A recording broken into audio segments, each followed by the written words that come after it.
Was ist denn? Wer hat Polyester an? Wir haben alle Polyester an, ne? Ich glaube, das sind Osterglühwürmchen. Das ist ja wie früher. Wann früher? Als Opa Harald noch Brandmeister war.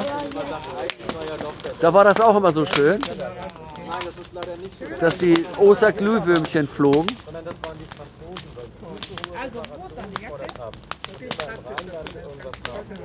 Ich finde, das sieht toll aus. Guck mal. Die springen alle so. Kannst du auch so direkt gucken, ohne Handy. Nee, das sieht mit Handy noch besser aus.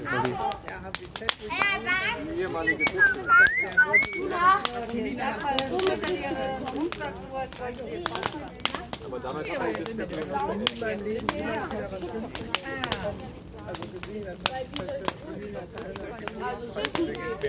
Singen wir jetzt eigentlich ein Trauerlied für einen Tannenbaum? Nee, ne? Oh Tannenbaum, oh Tannenbaum, wie heißen deine Blätter?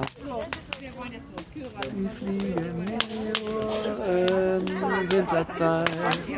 Nein, auch zu Ostern ist es weit. Tschüss.